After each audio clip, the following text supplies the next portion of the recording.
where City Council voted to increase transit fares for Baxter services to help offset the operating deficits that were projected by the Transportation Advisory Committee. Time has been scheduled during the work session for Mr. Jesse Dean, the Brainerd City engineer, to share how 23 ended with ridership numbers, as well as to give an update on the RFP process that Brainerd is just completing for the new transit service contract. The current contract between the two cities does end in June, and we are working on getting a 3-year service contract that coincides with the new 3-year contract with Blue Sky Transit on an upcoming city council meeting. At this time, I'll turn it over to Mr. Dean to provide you with a summary of the events since June of last year. So, Mr. Dean. Thank you, sir. Thank you, Council. Appreciate the time and being able to summarize where we've been since the changes from last year. And it's been an interesting year, that's for sure.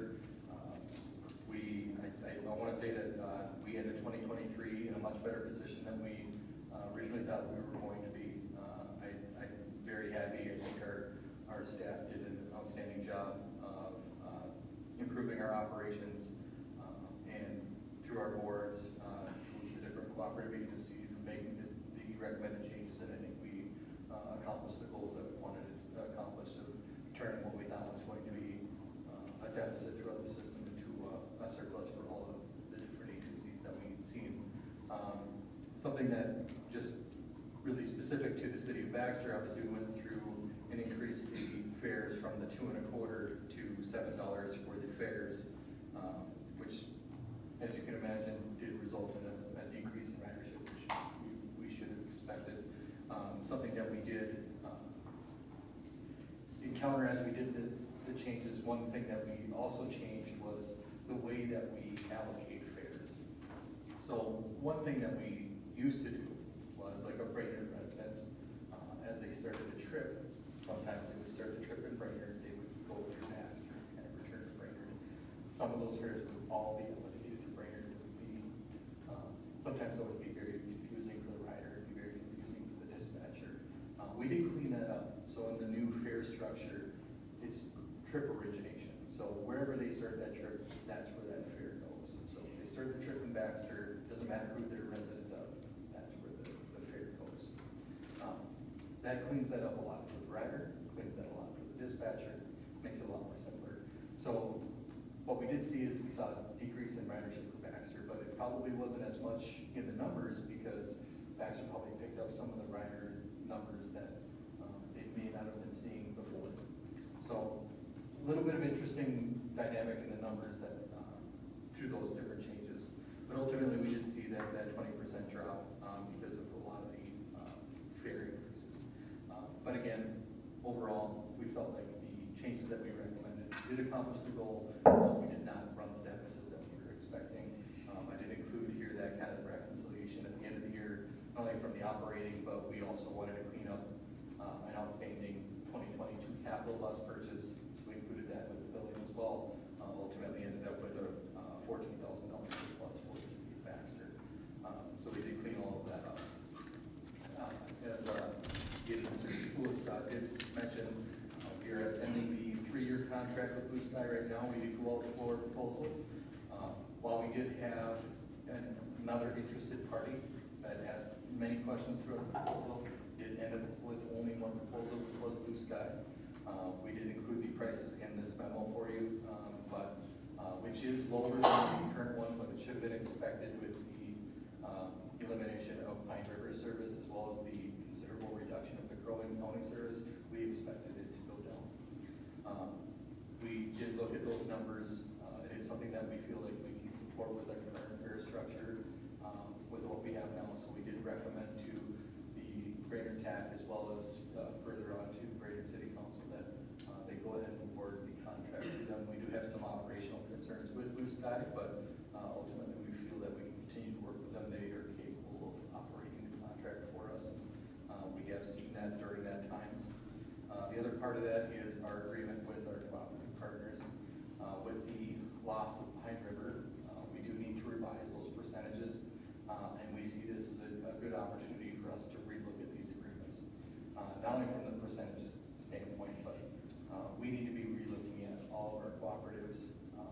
least once a year to make sure that, are we accomplishing the goals for all of our different agencies? Are we in the right spot? Because especially as all these numbers change every year, are we in the right spot with our fares, with our service? Does something need to change? So we want to make sure that we're accomplishing the service for each of our different cities and county that they're looking to have. So we want to relook at those every year, and then when these contracts come up every 3 years, we also want to relook at these agreements and make sure that they're accomplishing the goals that you have for the community as well. So that's where the new agreement is coming into place here, is we want to revise that and make sure that it's coming new every 3 years, tying that kind of together with our operation contract as well. With that, I guess I can answer any other questions that you may have. Otherwise, I included a lot of information along with that. We have some upcoming information. We'll continue to confirm some of that stuff with our new operating grant for 2025 with MnDOT. We have a new bus grant that's going to be coming up here soon. A lot of numbers that will get confirmed throughout the summer, so we'll be able to project 2025 a little bit better, but that will be in the next couple months. But we're getting really close on that. We'll be able to probably provide some new recommendations for the council probably in a few months, especially after we've gotten through a good year of this new fare structure. We really have a good chance to see these numbers and compare more apples to apples. Council questions of him? Just got a curiosity question, so when we were in the process of raising those rates, you're always nervous. It's quite a jump. So my question, again, curiosity wise, is was there a hostile reaction or did they just quit calling you? The riders? Yeah. I believe they found alternative means. That's my understanding of it. We did have a lot of different people call, not only just from Baxter. We've had greater residents, and we had an awful lot of obviously county residents because they had much bigger change to their service. Obviously concerned about the changes, concerned about the fare increase, and how are they going to handle their business? How are they going to get their rides to where they need to go? So we did handle a handful of different calls that way. We ultimately said, those are changes that we take lightly.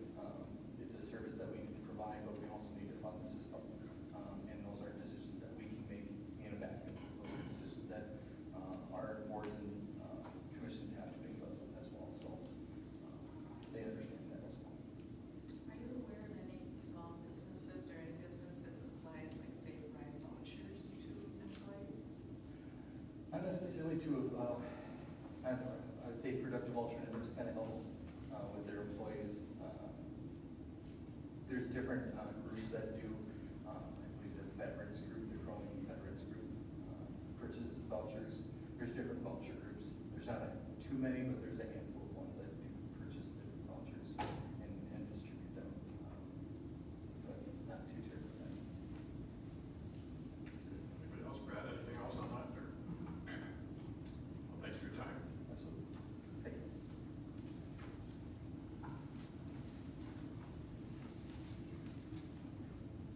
Okay. Item number 2 on our agenda, Highway 77 assessment discussion. As council will recall, back on May 20th, we held an improvement hearing for the 2024 CASA 77 utility improvement project. During that hearing, the council heard concerns from a property owner about the size of the assessment and inquired as to the possibility of a deferment of the proposed assessments. At the conclusion of the hearing, council did direct staff to obtain information on a few items that are outlined in the packet. One was requesting clarity in regards to setting legal precedents for adjusting assessment terms, such as consideration of deferrals. Included in the packet is an email from our city attorney providing her legal opinion on that question. The second item was to obtain the position of Mr. David Quisberg, who's another owner on the project. City staff did meet with Mr. Quisberg on the 23rd, and as of Friday, Mr. Walter did receive a text from Mr. Quisberg indicating that he's in favor of the project moving forward. However, to this moment, we have not received a executed petition and waiver agreement from Mr. Quisberg. And the last one was to provide options for assessment deferrals with the assistance of the finance department. We laid out the assessment as it is called for in our assessment policy for petition projects. The 12-year term that's proposed for the project and outlined during the improvement hearing.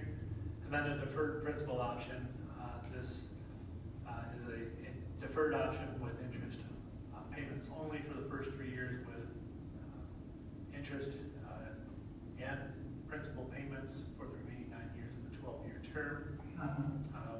Wanted to note that we did not explore any other ones due to the limited administrative options for assessment collection. Time has been set aside for the council to continue conversation related to the project and the proposed assessments. Should be noted that ordering the proposed improvement is scheduled to be on the June 18th agenda, so there's no action being taken tonight. So with that, I turn it back to the council for further discussion. Council, any thoughts or conclusions you've come to in this past couple of weeks here? I guess maybe I'll ask for clarification. I guess I read the city attorney's memo to say basically that aside from our already set standards, there is no alternative that we could legitimately offer. And maybe that needs to be clarified by staff, and maybe I'm not reading that fully correctly. And then tying to that, I'm wondering about the deferred principal option. Is that actually on the table in light of the attorney's memo? So to answer your questions in order, Mrs. Bjerknes indicates in her letter that there are deferments that are specifically outlined in state statute. Those are the unimproved property, the senior citizen, disability, military, and then the green acres. She has indicated that it doesn't meet any of those three, but she does go on to say is if you have the ability to consider deferments, but it should be written in your policy so that it's fair and equitable to everyone involved and not picking which ones get done here and there. So making sure that it's fair and equitable, creating no liability for the city or preferential treatment. That's what I read in the conversation I had with Mrs. Bjerknes. Your second one was in regards to deferment of principal and interest. And it is something that the council could consider, but in the context, the payments are starting to look just like future connection charges. The option that was, or the deferment that was placed in there was just showing an example, doing the principal, or doing the interest only to kind of show that that payment doesn't continue to have capitalized interest over those 3 years. But it is something that you could consider. I guess to further clarify within that, so that's already something that falls within our policy, or is that something that's wiggle room because of it's still not true deferral, or we would have to change our policy and then offer that? What our city attorney is saying is if you wanted to go outside of our policy in this, it should be set in stone so that it's applicable to all projects going forward. Setting together eligibility criteria. So this would, the deferred principal option would require us to write a policy as we offer it, if we were to do it. If you are to proceed that, that's the direction that staff would be looking to do. I think it should be noted that there is, any deferral that's done is a financial investment that is bared by the city in doing so. Each year that we're not paying that fair share of this, we have debt service that is going to be issued, in particular this one, and I know if we were to set policy, we will have additional holding costs that would have to be taken in consideration to determine the feasibility of moving forward with projects that we typically haven't taken into consideration previously.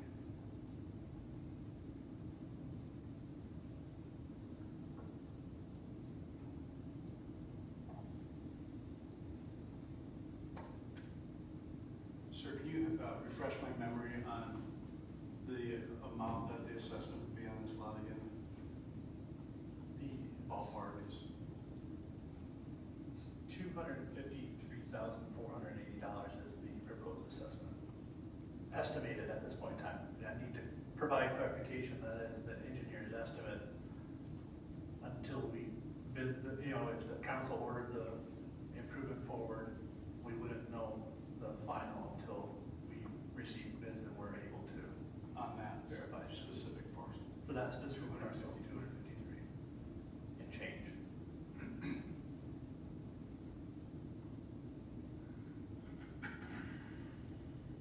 I don't have the map of the plan on for the proposed project. Is that the only residential parcel on that project, if I recall? Either by zoning or by use? By use, by zoning and zone commercial. Industrial office. Say that again, sir? No, I think It's zone industrial office. I'll get that clarified. It's that commercial industrial, it's that special, I don't think it goes that far over to the east, I think. I think it Olson goes, does. look it right up. That is, But it is the only residential use. Use, yeah. And I asked that because this assessment's gonna drive them up. And I know, I think it's a relative that's living there, right? There's nobody living there. I thought they had I thought it stated that a relative was living in It's Omaha. overflow when they have relatives. Oh, I didn't catch that part, okay. It's a weekend place for overflow for relatives coming to town. Okay, I missed that.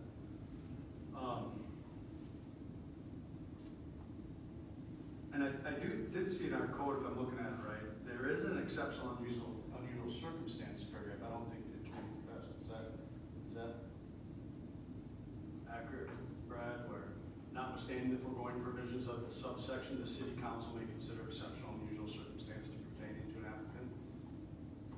It has to be done in a non-discriminatory manner and shall not give the applicant an unreasonable preference or advantage over other applicants. So even though we don't have a specific code where we have to go back and revise the code, there's a paragraph that would capture a situation where an assessment would essentially force somebody to dispose of their property. I guess would be, is that their only, their home, or the landowner's only option? Based on their comments at the last council meeting? Is that what the assessment's gonna do? It's what I heard them arguing. So does it specifically say applicant for that section, or that section in our code? These people aren't really applying for anything, they call them. Well, I believe it's the applicant for the deferral. Okay. That's how I read that, actually.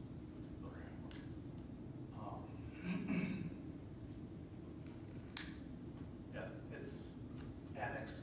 Yeah, that's under subparagraph E2, exceptional and unusual circumstances, which this seems like. I mean, I get it. I mean, the attorney uses like, we don't want to, future liability.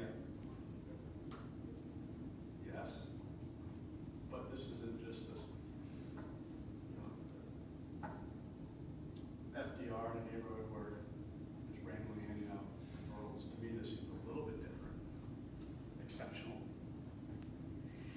I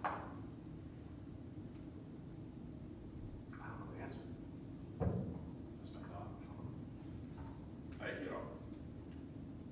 From the start of this project, way back when, I've hung my hat on the fact that it's a benefit to the city to get this thing, to get the water main to go through there. So I've been a little bit more lenient, quote unquote, because of that, because I do think that it affects everybody, and it's something we've been trying to get done for many, many years, and we never had a willing participant. And so now we have that, so I thought, well, if we can make it fly legally, make it fly,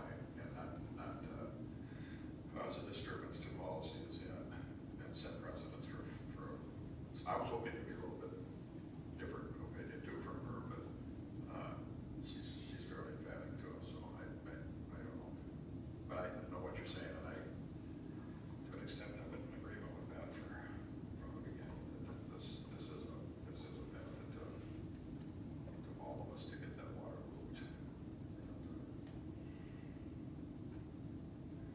Yeah, and the factor that does change my mind a little bit is that it's not, I must have missed that little aspect of occupancy part. Because if it's not a fully occupied, then it is an event, you're holding it as investment. It's a little bit of a different angle than what I was maybe trying to. I don't know, still tough one. Yeah, it is. So this is another 90 question, but once, if we were to amend the assessment policy, is that permanent? Are all amendments permanent, or can we do a temporary amendment, or? Well, be a little obvious. Yeah. Well, I think the question has to be is how far are you gonna amend it to appease a individual or a group of individuals and put the city at liability, financial liability for longer carrying cost in that context, because as you know, being on the council for how many years, there's always gonna be that question of, of hardship. You've been through enough assessment hearings saying that the $3,000 or $4,000 assessment's too much, can I get a deferral? I think there's that fine line that you have to take into consideration, because each time that you're amending the policy, it's more administration, more financial responsibility being bared by the city and the other taxpayers, and so. And what the attorney is indicating is if you're going to veer from said policy, you should be doing it in a permanent basis and setting it in your ordinance, or in this particular case, the policy. Yeah, and counterpoint, I think, to answer your question, I think that's already in, like, and I'm not saying we haven't proposed amendment, but I think under the exceptional and unusual circumstances is how you try and change something and then, it's already in our code, I believe. Whether or not we want to use it is a different story. And I don't think the attorney addressed that subparagraph. But that's kind of, I think that's there if you want question. You're referencing that being paragraph E2 Is that in the assessment policy? Am I in the wrong chapter? It's deferral.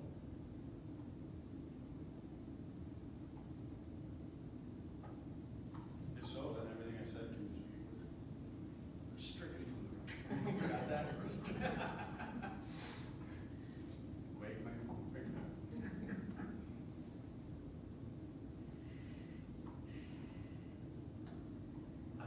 I'll have to go through the Okay. policy and get back to you on it, but Are we close to making a decision on this? Do we have a firm deadline? I've lost track of, are we talking 2 weeks from now, we need to have a decision made, or the project stops?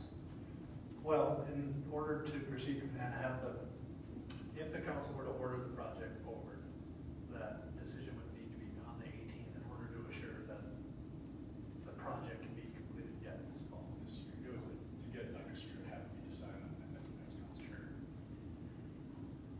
Well, compared to recent examples, I think this is teetering on the extraordinary or unusual circumstance area.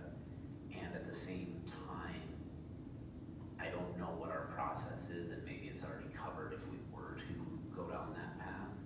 But I would personally say there's a wide gap between coming to a council meeting and saying, we're gonna have to sell, and the actual financial data that I would feel comfortable personally with getting there, as in, everybody manages their money differently, and not having enough money to hold this property could mean anything from we literally have no dollars to cover this to, well, we have lots of money to cover this, but that's not what we want to spend the money on. So I would want it to be like,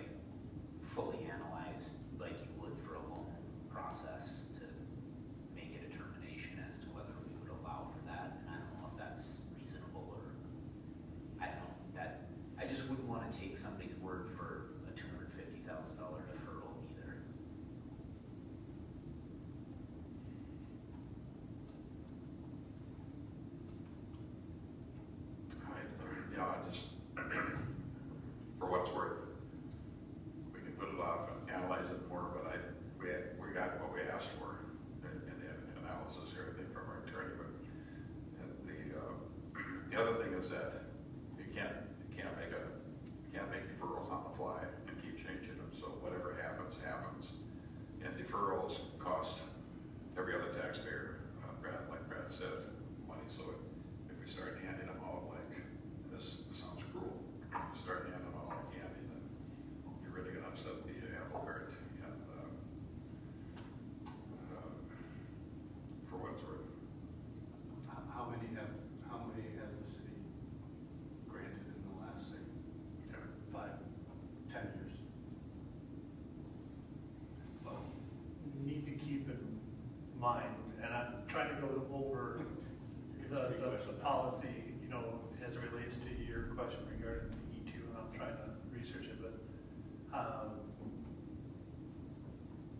the only deferrals that I'm aware of, and Trevor, Jeremy, you guys can chime in on this as well, are for R1 and RS zone properties that had multiple ERUs, that the additional ERUs had been deferred. There are other circumstances where, such as potlatch with the South Interceptor project, where it was, you know, interest only for a few years.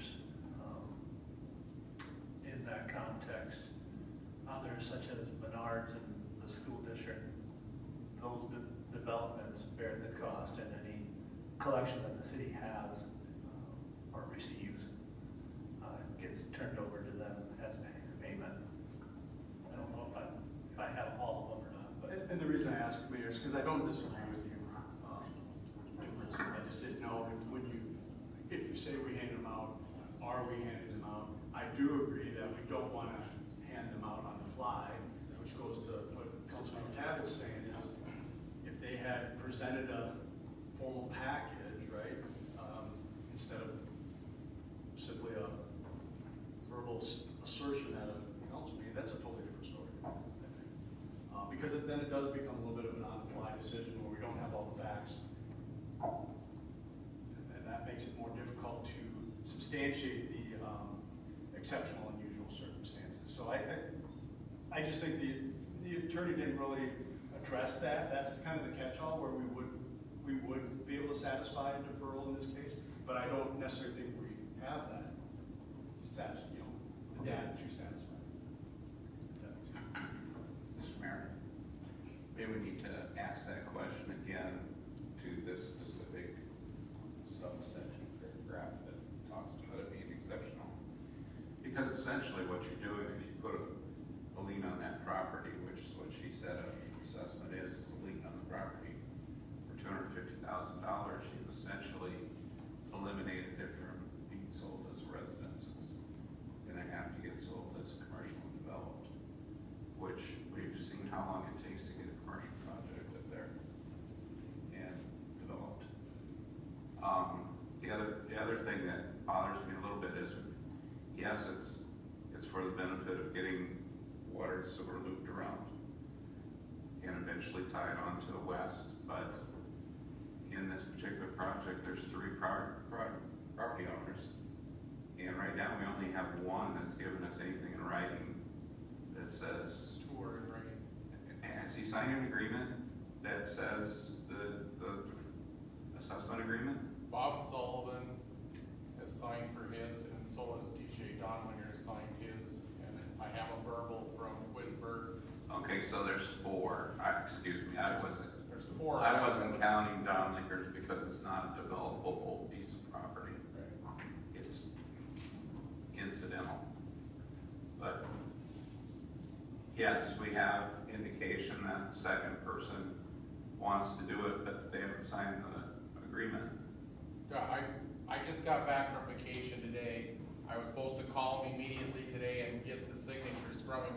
I did not get time, so David Okay. said, as soon as you get back from vacation, call me and we'll meet and we'll take care of it. That's what he Okay. told me on the phone last Thursday, Okay. while I was on vacation. But I didn't come back from vacation to meet with him to get the signatures for tonight. But I can't believe his word's not good. I talked to him on the phone. So, that's all I can say. Okay, the the letter basically, memo basically said you got a text from him, so Yep. that's Got a what text and then I called him back. So that's what I was calling Yeah, about. and told him I would get back to him when I got back from vacation, which I didn't have time today. Okay.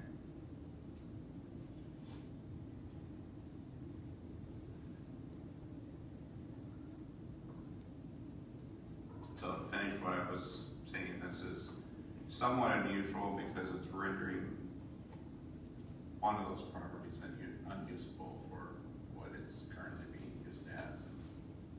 It's not just simply, I'm gonna sell it as a house.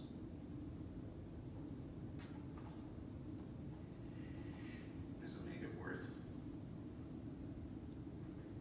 I just ran the water and sewer is gonna make it saleable for commercial. It makes it now meet all the requirements, but maybe it will, I don't know. Hate to put people in that kind of position.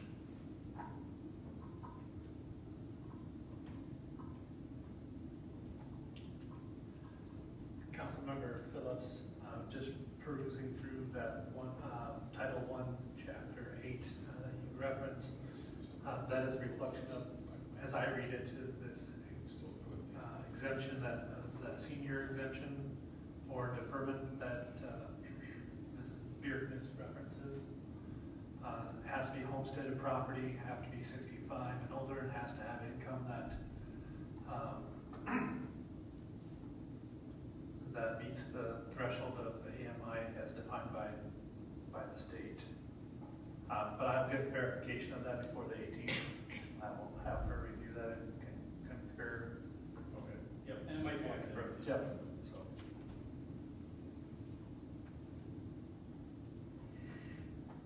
So what are our wishes?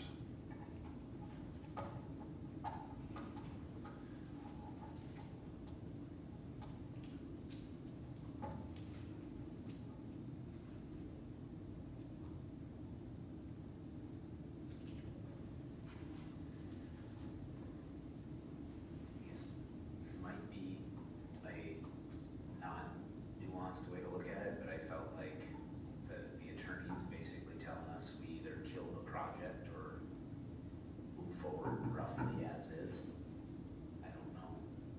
And I guess the flip side to this property being impaired by this project is that if we kill the project, then the other guy's development is dead for the time being. So I don't feel like either option is wonderful, but I'm leaning towards moving forward.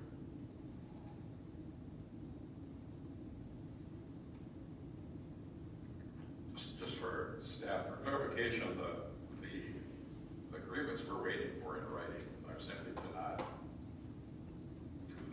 challenge the assessment, is that correct?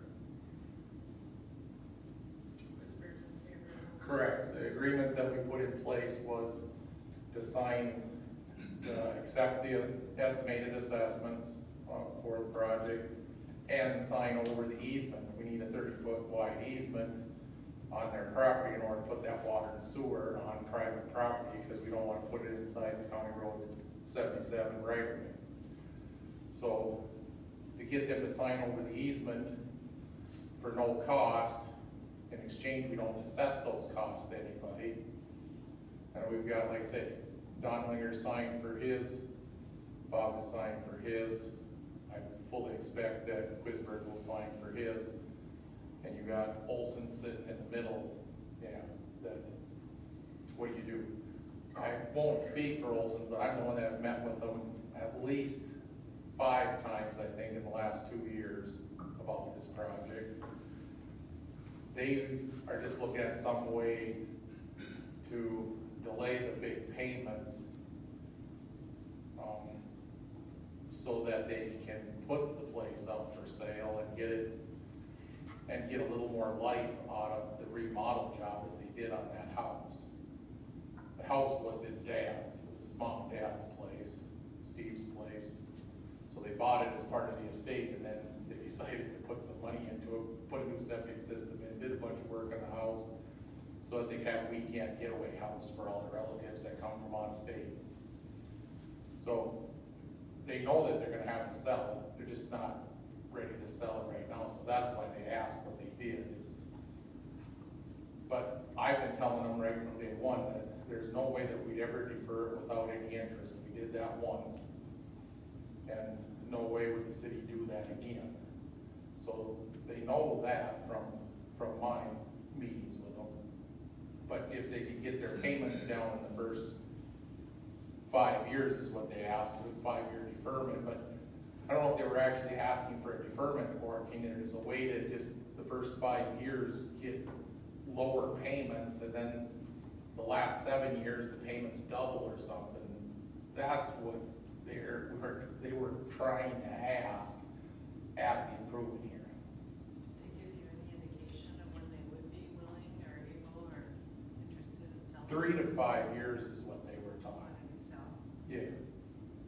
Because as one of the, I think it was Councilmember Tabbitt, you said, you know, it takes time to develop these commercial, or it was Mark Cross. But, you know, it does take time these days. These commercial projects don't happen overnight. So even if they put it on the market today, would they even get a buyer by the end of next year? I don't know. It's in a good location. That's where David Quisberg is going. He's had his for sale, I think, for 2 years now. I think it's almost 2 full years. And he hasn't had anybody even make an offer on it because it doesn't have city water and sewer. You can't develop it right now. He's fully expecting if this project got approved and moving forward, he's hoping his is sold before the end of this year. Because then somebody can come in and develop it right away. That's the chicken and the egg, and Olson's have been through all that too. Where I was headed when I asked you the first question there is that even with or without an agreement, these people, if the project moves forward, they don't lose any rights. They can still protest and for lack of a better word, they can still sue and seek damages. They're not out of the equation by not cooperating. They can still have all those rights. We can still force the project, but then, yes, then we have that other financial liability of the city, of whether they fight the assessment, and then are they still willing to sign over the easement, or do we have to condemn for that easement area? Yeah. So then does it raise the project cost? With the petition waiver agreement, we're hoping to settle it up front and not have any fight on the project. Okay, thank you.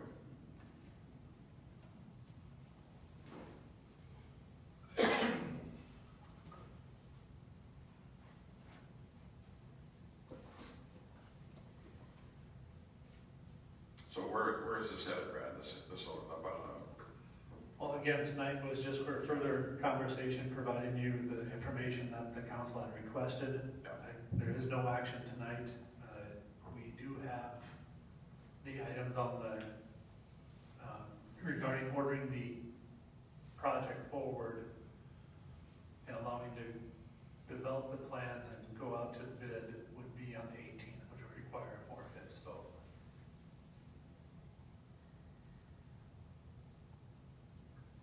Is there more information we want from staff before then, or is it what it is? Or I've got the one just to provide concurrence that the okay, reference of Councilmember Phillips is the senior exemption that is outlined in the urban memo. okay. We're ready to move on. Not really, but Jeremy.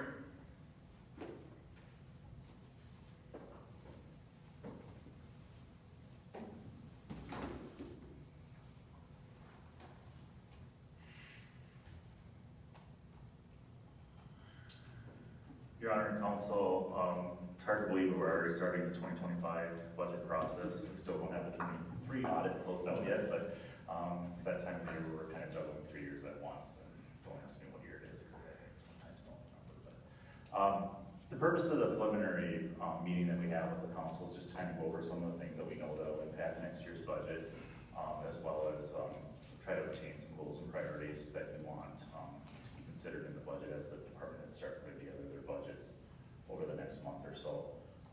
Ultimately for that first initial bigger meeting that we'll have at the end of August to kind of go through the preliminary governmental funds budget at that time, kind of see how things are looking at that point. With the whole budget process, as you know, there's certain milestones that we have to meet. Some of them are set by state statute, including adopting a preliminary levy and budget by the end of September, and then the final budget before the end of the year. So with that in mind, we kind of put together a calendar that's on your consent agenda tonight to kind of make sure that we're meeting those requirements. We are moving the budget, as I mentioned, up a little bit this year, just because we're kind of juggling a few other projects in our department this time. Namely the software conversion that'll really get started next month. We've already done quite a bit of work on that. Brenda's here, she can attest to that. But in addition to that, like I mentioned, closing out the audit, some of the other things too. So kind of taking the opportunity with the work session tonight to kind of go through what we have at this point. As you know, the legislature did adjourn a few weeks ago. There was what was referred to as a big garbage bill, where there's a number of things that were kind of thrown in there at once. The league is still kind of sorting through that. There wasn't a significant tax bill this year. It was only about 38 pages of that mega bill. So there weren't a lot of changes that probably are going to impact us. Most of those policy decisions and budget impacts with the property taxes were done last year, first year of the biennium. I did include in the packet some of those priorities that impact this year's budget, as well into the future. I'm not going to go through everything specifically, but as I mentioned, there wasn't a significant changes in the overall tax bill that was included in that big bill this year. This year was the first year that we received some local government aid of about $200,000. The estimates for next year I don't believe are available yet. I don't see that that's probably going to change very significantly though, as they did not put more money into the formula at this point. Excuse me, levy limits were not put in place for 2025 as a result of not having a significant tax bill. One of the things that will have a little bit of impact, not necessarily on our budget, but more on the impact to our homestead and residential properties owners in the city, is an increase of that homestead market value exclusion. If you recall, that program was implemented in 2012, and the formula has not been updated since 2012. So the valuation of a home that's currently over $413,000 does not receive any benefit from a reduced valuation when the taxes are calculated on a home. As we all know, valuations have increased significantly in the last couple of years, specifically, but certainly over the last 12 years or so as well. So that formula was updated a little bit to increase that phase out from that $413,000 to $517,000. So that'll provide a little bit of relief to those homestead valuations, shifting some of that tax burden back to residential property that was being picked up because of the significant increases that we were seeing in residential valuations in comparison to commercial values that were not going up or were actually stagnant or declining a little bit over the last 5 years or so. I have a graph that kind of shows just the makeup of our valuations in the city by classification too. That kind of illustrates that a little bit better. I'll show that in a second here. In addition to that, there's some changes that are going into place with the Class 4D housing. That's the low-income housing.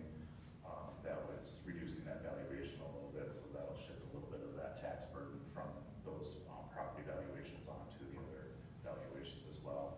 It does have a little bit of impact on future use of tax increment financing, which is what we've used significantly for some of the projects that we've done with Central Minnesota Housing Partnership, where those will all qualify as 4D housing.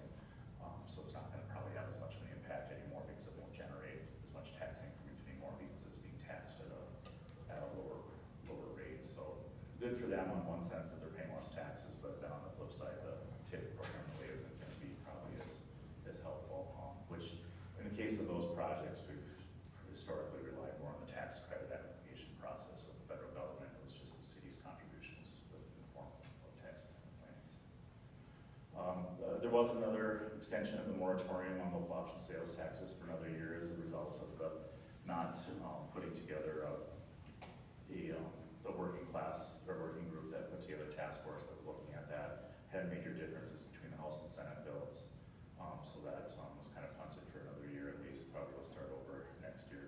something we'll have to be looking at, as I mentioned in the past, in the near future, as we start to look at maximizing or realizing our full authority at the $40 million in the next few years as well. One of the new funding sources that's coming into play is the transportation funding. If you recall, last year they put in place a delivery fee on deliveries, as well as the motor vehicle sales tax increase to match what the state general sales tax rate is of 6.875%. So we will probably see some additional funding through the municipal state aid formula in the future on that. So stay tuned, I guess, on impacts on that. Some of the other programs that went into place are the paid family medical leave insurance program that's scheduled to begin next year. That will require the city and employee contributions. That rate was initially estimated at payroll tax of 0.7%. It was revised upward this year to 0.88%. We'll have to kind of see where that's looking for 2026, but that'll be a new cost that we'll have to incorporate into the budget. That can be split 50-50 between the employer as well as employees. And then, some changes obviously with the adult cannabis legislation and some revenue sharing there too. So some potential revenue sources there a little bit too that would be distributed to the local units. And then just, as generally looking at, we obviously have health insurance rates are a big part of our budget.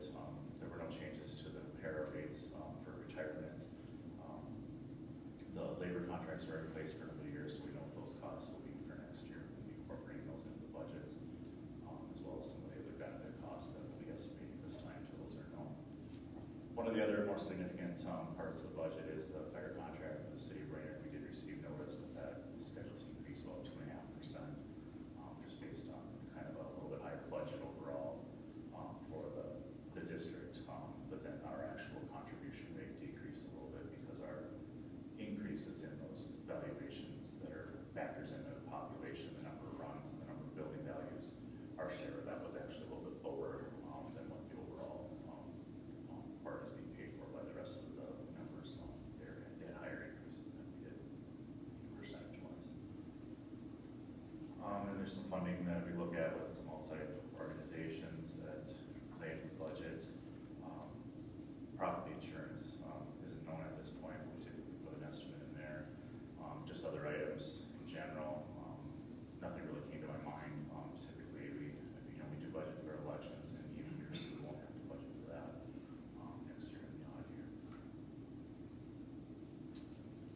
And then next, looking just real quickly, kind of composition of the overall tax capacity and tax increment tax capacity. You kind of see it's been pretty steady. The blue representing the tax increment portion over the last 10 years or so, roughly being about 3.8%. There's a little bit of an uptick this year, in part because of some increases that occurred on some valuations on some of the apartment projects, the senior apartment projects that are still within active TIF districts, located on Excelsior Road.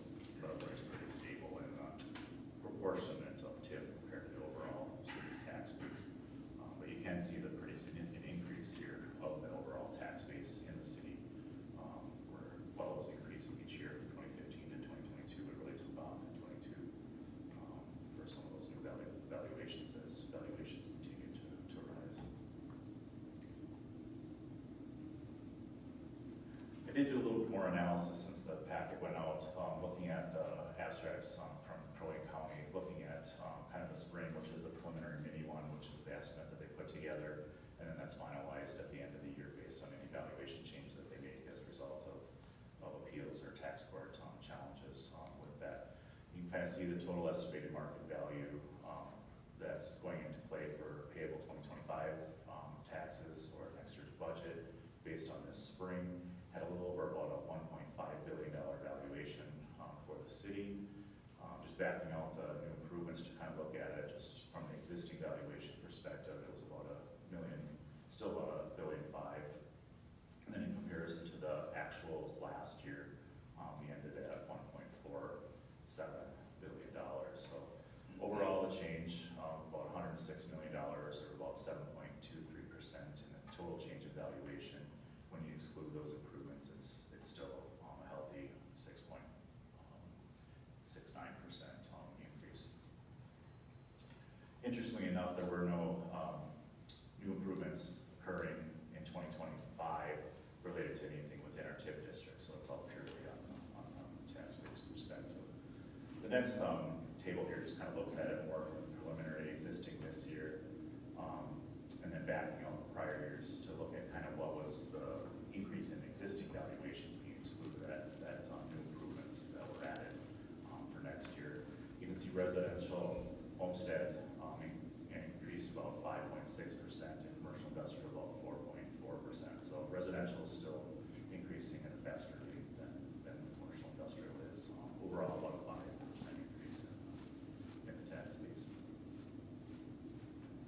And then just looking at the two pie charts, I guess, that kind of show the breakdown of that $1.5 billion valuation. Well, 62% is made up of residential, and the next portion of it, about $400 million, being commercial industrial for 2025, an increase from $380 billion, or 26%, actually decreasing in proportion in commercial industrial a little bit more, 25%, whereas residential held at about 62% of it. So then looking just at specifically at the new construction that was added in 25, about 42% of that, $13 million, is made up of residential, which is primarily apartments. And then on the residential apartments, the orange part of it there, being about 17 million of it. So significantly in the residential factor, really not a lot of commercial. You can see there's only about 192,000 of new improvements in commercial for pay 2025. That compares to last year, where we had over $7.7 million in commercial industrial. And apartments were quite a bit lower at only about 800,000. The next set of charts here just kind of look at kind of the 10-year comparison of the tax capacity, which is what our tax rate and our levy is based upon. And you can kind of see just over the last 10 years that evolution where we primarily were about 60% commercial industrial in our city and about 40% residential. That's actually kind of almost flipped now, where we've got about $10.6 million of residential and only 7.4 of commercial, and that's probably a little bit easier to see when you look at it from a percentage basis here. As I alluded to, residential being about 43% of the tax base back in 2015, and commercial being about 55%. And now that kind of really flipped, where residential is about 57%, and commercial industrial about 42%.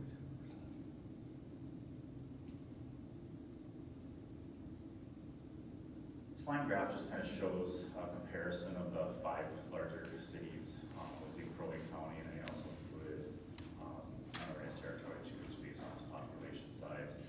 Just kind of a historical look at what the tax capacity rates were for each of those and how they compare at our about 50% tax rate, kind of in the middle of the path there.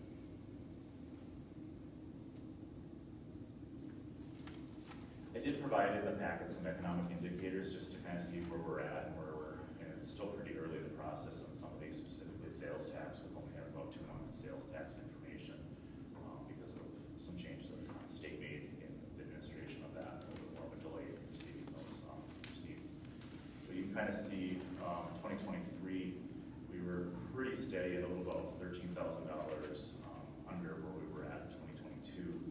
But overall, from the pandemic in 2020, we're up from 2020 to 2023 about 54% overall on the lodging tax receipts.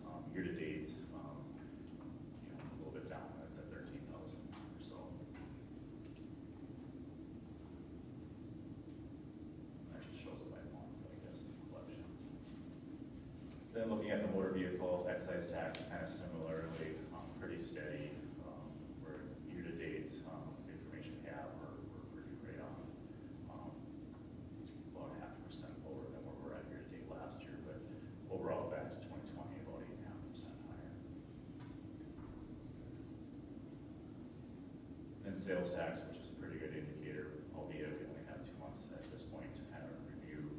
We're about 0.2% year to date on that, but overall from 2020 to 23, we're up about 30%. So some pretty significant growth in the sales tax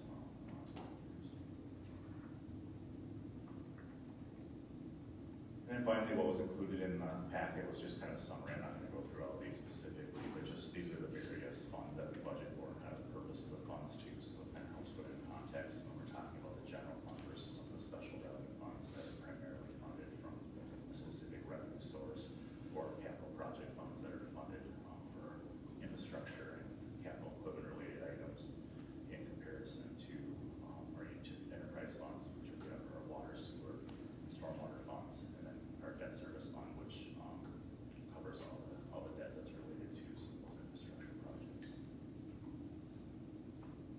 Then, as I alluded to, we kind of put together the budget calendar that's on your consent agenda for consideration tonight, as we move through the process with departments submitting their budgets and then coming back to the council for follow-up meetings, keeping in mind that additional meetings can be scheduled as needed, but with that in mind, meeting the targets of adopting the preliminary at the end of September and then the final stuff in December, as well as setting, historically, we've set that informational meeting to review the budget and property tax levy for that first Monday in December.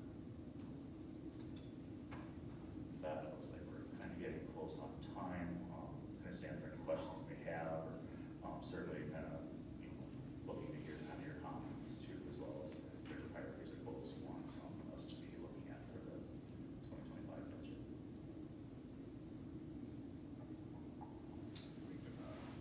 I just have a quick question, but if you've got something, if this isn't super important to our budget, but I'm curious, you referenced the tax, motor vehicle tax. Just back of napkin, it looks like if you bought a $40,000 car, you're gonna go from paying $150 in taxes to like $2,700 in taxes. Was I misunderstanding that? There's two different components of that. The city's portion, the special legislation that we have allows us to levy up to a $20 tax for 0.5%. So it maxes out at $20. So if you bought a vehicle that was more than $4,000, you're still only paying the $20. The state made some changes in the fact that when you were buying a vehicle previously, you were paying a 6.5% sales tax on that vehicle. That was going to the Department of Public Safety as opposed to the Department of Revenue. A number of years ago, the sales tax rate increased from 6.5% to 6.875 on the state level. That was to pay for the legacy amendment stuff, the arts, entertainment, natural resource things. That didn't change on that, so on the vehicle, you're still paying 6.5%. Now that will increase to 6.875 or something too. Okay, I misunderstood. I thought your note said it went from 0.375 to 6.875. Oh, but it's, okay, maybe that's that wasn't clear on that. the Yeah, increase. Okay. yeah, it was 6.5. All right. 6.875. That's all. Yeah, that would have been a pretty significant increase. Yeah, I just wanted to double check.